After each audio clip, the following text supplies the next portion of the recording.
ഇനി മുങ്ങിമരണങ്ങൾ ഉണ്ടാകരുതെന്ന ലക്ഷ്യത്തോടെ വിദ്യാർത്ഥികളെ നീന്തൽ പഠിപ്പിച്ച് മാതൃകയാവുകയാണ് വയനാട് പുൽപ്പള്ളി ചേലൂർ വെട്ടുകാട്ടിൽ ജോയ്.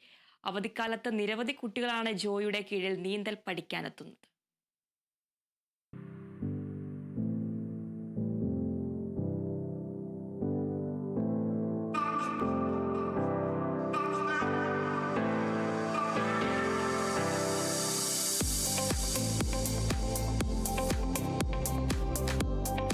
നീന്തലറിയാതെ കുട്ടികൾ മുങ്ങിമരിക്കുന്ന വാർത്തകൾ എല്ലാവരെയും അലോസരപ്പെടുത്തുന്ന ഒന്നാണ്.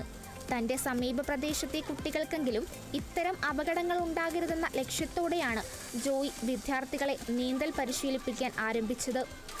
8 വർഷം മുൻപാണ് ജോയ് സൗജന്യമായി പരിശീലനം നൽകാൻ തുടങ്ങിയത്. ഇതിനോടകം 1000-ഓളം വിദ്യാർത്ഥികളെ നീന്തൽ പരിശീലിപ്പിച്ചു. മിക്കവാറും വെള്ളത്തിൽ വീണുള്ള അല്ലെങ്കിൽ വെള്ളത്തിൽ നിന്ന് ഉണ്ടാകുന്ന അപകടങ്ങളെക്കുറിച്ചുള്ള വാർത്തകൾ കൂടിയിട്ടാണ് നമ്മുടെ കേരളത്തിലെ ഓരോ ദിവസം പുലരുന്നത് നമുക്കറിയാം. കേരളത്തിൽ നമ്മളൊന്ന് പരിശോധിക്കുമ്പോൾ വാഹനാപകടങ്ങൾ കഴിഞ്ഞാൽ ഏറ്റവും കൂടുതൽ മരണങ്ങൾ സംഭവിക്കുന്നത് വെള്ളത്തിൽ നിന്നുള്ള മരണങ്ങളാണെന്ന് നമുക്കെല്ലാവർക്കും ബോധ്യമുള്ളൊരു കാര്യമാണ്. അതുകൊണ്ട് തന്നെ ഈ പ്രശ്നങ്ങൾ എങ്ങനെ ഒന്ന് ലഘൂകരിക്കുക എന്നുള്ള ഉദ്ദേശത്തോടു കൂടി ചേലൂർ പൗരസമിതിയുടെ ആഭിമുഖ്യത്തിൽ നടത്തിയ ഒരു ആലോചനയുടെ അടിസ്ഥാനത്തിലാണ് നമ്മുടെ സമീപ പ്രദേശത്തുള്ള ഈ കടവാന്തോട്ടിലെ തടയണയിൽ ഒരു നീന്തൽ പരിശീലനം തുടങ്ങാമെന്നുള്ള ആലോചനയുടെ അടിസ്ഥാനത്തിൽ 2018 മുതൽ കോവിഡ് സമയത്താണ് നമ്മൾ ഈ നീന്തൽ പരിശീലനം ഇവിടെ ആരംഭിച്ചത്. കടമാൻതോട്ടിലെ ചേലൂർ ചെക്ക് ഡാമിലാണ് പരിശീലനം. 4 വയസ്സു മുതലുള്ള കുട്ടികളാണ് പരിശീലനത്തിനെത്തുന്നത്. ഇവിടെ വരാൻ തുടങ്ങിയതാണ്. സാറ് നന്നായിട്ട് പഠിപ്പിക്കുന്നുണ്ട്. പിന്നെ ഈ വെള്ളത്തിൽ ഇറങ്ങിയ പിന്നെ കയറി വരാൻ തോന്നിയിട്ടില്ല. നല്ല വെള്ളമാണ്. സാറ് ഇവിടെ പണ്ടൊക്കെ നല്ല ചെളിയായിരുന്നു. അതൊക്കെ സാറ് ഭയങ്കര കഷ്ടപ്പെട്ട് ഫുൾ ക്ലീൻ ആക്കിയതാണ്. ഞാൻ 5ാം ക്ലാസ്സിലാണ് പഠിക്കുന്നത്. എൻ്റെ ഒരു സാൽവിയ എന്നാണ്.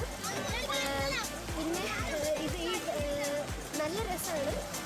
വെള്ളത്തിൽ ഇറങ്ങിയിട്ടുണ്ടെങ്കിൽ പിന്നെ തിരിച്ചു വരാൻ തോന്നത്തില്ല. സാറ് പറയും കയറി വന്നത് മതിയെന്ന്. അപ്പം ഞങ്ങൾ ഷോപ്പിൽ ചെയ്തിട്ട് കുറച്ചേരം കൂടെ ഇങ്ങനെ നീന്താറുണ്ട്. നന്നായിട്ട് എൻ്റെ ഫ്രണ്ട്സിനും ഒക്കെ ഭയങ്കര ഇഷ്ടമാണ് നീന്താൻ. എനിക്ക് ഭയങ്കര ഇഷ്ടമാണ് നീന്താനായിട്ട്. അപ്പോൾ ഞാൻ നീന്തലൊക്കെ പഠിച്ചു വരുന്നുണ്ട്. സ്വയരക്ഷയ്ക്ക് പുറമെ അപകടത്തിൽപ്പെടുന്നവരെ രക്ഷപ്പെടുത്താനും ജോയ് വിദ്യാർത്ഥികളെ പ്രാപ്തരാക്കുന്നുണ്ട്. സ്കൂൾ തുറക്കുന്നതുവരെ പരിശീലനം തുടരും. Kerala vision news, Wayanad.